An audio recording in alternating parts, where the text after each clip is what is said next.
Right സൈഡിലേക്ക് കയറണമെന്നുണ്ടെങ്കിൽ അവിടെ right side free ആവണം. പല ആളുകളും റൈറ്റ് സൈഡ് ഫ്രീ ആവാതെ ചുമ്മാ റൈറ്റിലേക്ക് കയറ്റും. എതിരെ വണ്ടി വരുമ്പോൾ റൈറ്റിലേക്ക് കയറ്റും. അവിടെ ഒരു ഗട്ടർ, നമ്മൾ പോകുന്ന സ്ഥലത്ത് ഒരു ഗട്ടർ ഉണ്ടെങ്കിൽ അത് ബ്രേക്ക് ചെയ്ത് സ്ലോ ആയിട്ട് ഗട്ടറിൽ ഇറക്കിക്കൊണ്ട് പോകണം. പല ആളുകളും ചെയ്യുന്നത് വെച്ചാൽ നേരെ റൈറ്റ് സൈഡിലേക്ക് കയറ്റും. ഇവിടുത്തെ വായുഗുളിക മേടിക്കാൻ പോകും. CF 9KL7 CF 9715 അത് നമ്പർ കിട്ടിയില്ല. അടുത്തവണ കിട്ടുമ്പോൾ പറയാം. ഒരുത്തന്നെ വായുഗുളികക്കാരൻ ഒരെണ്ണം പോയി. വായുഗുളിക നമ്പർ 1.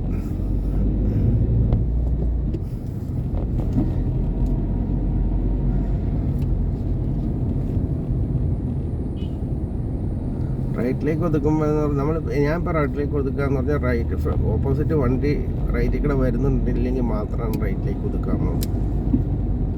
അപ്പോൾ ഞാനിപ്പോൾ ഇങ്ങനെ പോകുന്നു. റൈറ്റിലേക്ക് ഒതുക്കണമെങ്കിൽ ഓപ്പോസിറ്റ് വണ്ടി വരാൻ പാടില്ല. ഓപ്പോസിറ്റ് വണ്ടി വരികയാണെങ്കിൽ നമ്മൾ ലെഫ്റ്റിൽ തന്നെ ബ്രേക്ക് ചെയ്ത് നിർത്തണം. അത് ബേസിക് ട്രാഫിക് റൂളാണ്. പലരും അത് പാലിക്കാത്ത മിക്ക അപകടങ്ങളുടെ ഒരു പ്രധാന കാരണം അതാണ്.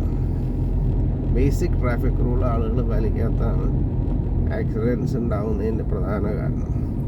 നേരെ റൈറ്റിലേക്ക് എത്തിക്കുക. ഒരാൾ റോട്ടിൽ ലെഫ്റ്റിലുണ്ടെങ്കിൽ നേരെ ഇടിച്ച് റൈറ്റിലേക്ക്. അവിടെ ഇപ്പോൾ റൈറ്റ് സൈഡിൽ വേറെ വണ്ടി എതിരെ വരുന്നുണ്ട്, അത് നോക്കൂല, ഒറ്റ തിരിക്കലെന്നിരിക്കും. അവനവൻ്റെ സ്പീഡും കുറയ്ക്കില്ല. 60 കിലോമീറ്ററിൽ പോകണമെങ്കിൽ 60 കിലോമീറ്റർ തന്നെ പോയിട്ട് റൈറ്റിലേക്ക് തിരിക്കും.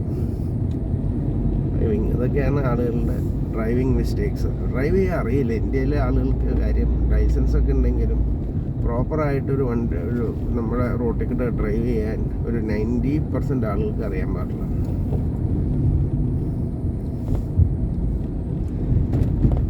അതൊരു കാരണം എനിക്ക് തോന്നുന്നു പല ആളുകളും സ്വന്തമായിട്ട് ഡ്രൈവിങ് പഠിക്കണം. ഒരു സ്കൂളിൽ പോയി പഠിച്ച് വരുന്നതല്ല. ഒരു ഡ്രൈവിംഗ് സ്കൂളിൽ പോയി പഠിച്ചു കഴിഞ്ഞാൽ കുറച്ചും കൂടെ വൃത്തിയായിട്ട് പഠിക്കണം. ഇപ്പോൾ ഈ ബസ്സുകാരൊക്കെ എന്ന് പറഞ്ഞു കഴിഞ്ഞാൽ അത് ഏതെങ്കിലും ഇതിൽ ക്ലിയർ ആയിട്ട് പോയിട്ട് ഡ്രൈവർ വണ്ടി ഇടയ്ക്കിടയ്ക്ക് കൊടുത്ത് അങ്ങനെ പഠിക്കണം. ഒരു പ്രോപ്പർ ട്രെയിനിങ് ഒന്നും ഇല്ലാതെയാണ് അവരൊക്കെ പഠിച്ചു വരുന്നത്.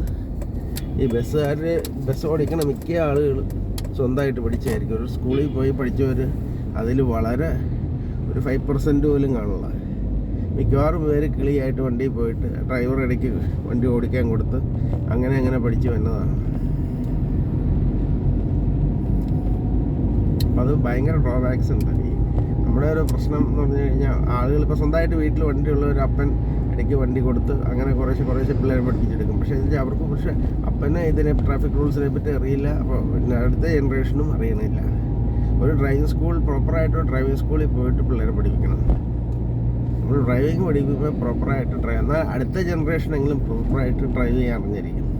നമ്മൾ തന്നെ പഠിപ്പിക്കാൻ തുടങ്ങിക്കഴിഞ്ഞ് കഴിഞ്ഞാൽ ഇപ്പോൾ എൻ്റെ ഇവിടെ തന്നെ ഞാനും കൊച്ചപ്പനും പോയിട്ടുണ്ട് ഡ്രൈവിംഗ് സ്കൂളിൽ. വേറെ ആരും പോയിട്ടില്ല. റോയ് കൊച്ചപ്പൻ ഡ്രൈവിംഗ് സ്കൂളിൽ പോയിട്ടില്ല. പുള്ളി തന്നെ പഠിച്ചെടുക്കിയത്. നമ്മുടെ കസിൻ ഡ്രൈവിംഗ് സ്കൂളിൽ പോയിട്ടില്ല. ഉണ്ണി ഡ്രൈവിംഗ് സ്കൂളിൽ പോയിട്ടില്ല. മിക്ക ആളുകളും ജോസി ഡ്രൈവിംഗ് സ്കൂളിൽ പോയിട്ടില്ലാന്ന് എനിക്ക് തോന്നുന്നു, നമ്മുടെ അനിയൻ. അപ്പോൾ മിക്ക ആളുകളും ഡ്രൈവിംഗ് സ്കൂൾ വഴിയല്ല പോയങ്ങനെ. ഞാൻ പോയി കൊച്ചപ്പൻ കുറച്ച് ആൾ പോയി. അത് കഴിഞ്ഞിട്ട് പുള്ളി വണ്ടി കിട്ടിയപ്പോൾ പിന്നെ പുള്ളി സ്വന്തമായിട്ട് പഠിച്ചെടുക്കുക. അപ്പോൾ പുള്ളിയും ഫുൾ ഡ്രൈവിംഗ് സ്കൂളിൽ പോയിട്ടില്ല. ഫുൾ ഡ്രൈവിംഗ് സ്കൂളിൽ പോയി പഠിച്ചു വന്നു ഞാനാണ് ഉള്ളൂ നമ്മുടെ ഈ സൈഡിൽ. ഞാൻ ഇവിടെ മാത്രമല്ല, ഗൾഫിൽ ദുബായിൽ എൻ്റെ പേരെന്നാണ് ഇവിടെ ഡാമസൽ മൂവാറ്റുപുഴ, ദുബായിൽ വെച്ച് ബെൽഹാസ എന്ന് പറഞ്ഞ ഡ്രൈവിംഗ് സ്കൂൾ, ജബലലിയിലുള്ള ഡ്രൈവിംഗ് സ്കൂൾ. അപ്പോൾ 2 ഡ്രൈവിംഗ് സ്കൂളിൽ പോയി ഞാൻ പഠിച്ചിട്ടുണ്ട്. അപ്പോൾ നമ്മുടെ ഒരു മിസ്റ്റേക്സ് ഡ്രൈവിങ്ങിൽ എന്തൊക്കെയാണെന്നുള്ളത് ഒരു ഡ്രൈവിംഗ് സ്കൂളിൽ പോകുമ്പോഴാണ് നമ്മൾ മനസ്സിലാവുള്ളൂ. അത് പ്രോപ്പർ ഇൻസ്ട്രക്ടർ വേണം കേട്ടോ. ഈ ഉടായ്പ ഇൻസ്ട്രക്ടർമാരായ കാര്യമില്ല. അല്ലേ, ഡാംസലിലെ ഡ്രൈവിംഗ് സ്കൂളിലെ ഇൻസ്ട്രക്ടർ നല്ല ഇൻസ്ട്രക്ടറാണ്. ആ ചേട്ടൻ മരിച്ചുപോയി. പക്ഷെ ആ ചേട്ടൻ നല്ലൊരു ഇൻസ്ട്രക്ടറാണ്. പുള്ളിയുടെ മക്കളൊക്കെ വെഹിക്കിൾ ഇൻസ്പെക്ടേഴ്സൊക്കെ ആയിരുന്നു.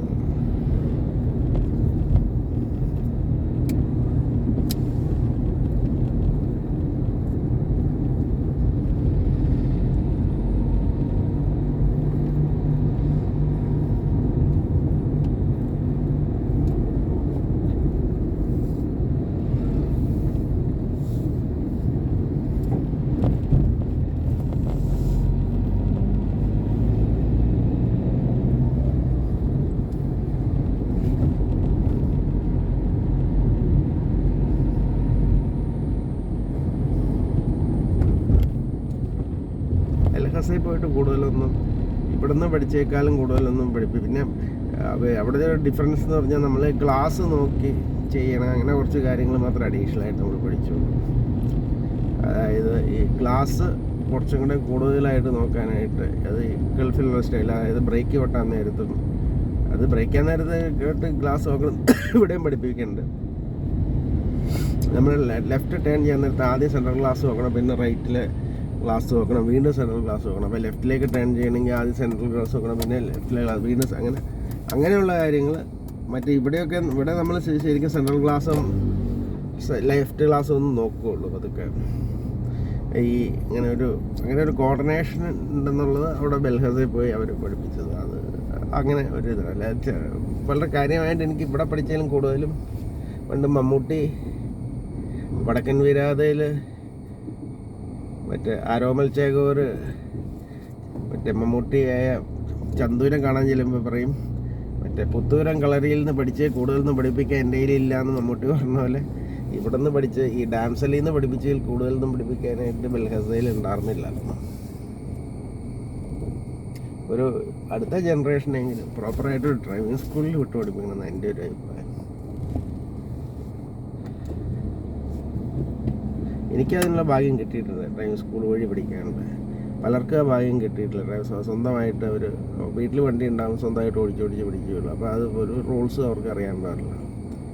അപ്പോൾ ഒരു പ്രോപ്പർ ഡ്രൈവിംഗ് സ്കൂളിൽ പോയിട്ട് അടുത്ത ജനറേഷനെങ്കിലും പഠിപ്പിക്കണം എന്നാണ് എൻ്റെ ഒരു റിക്വസ്റ്റ് ഉള്ളത്.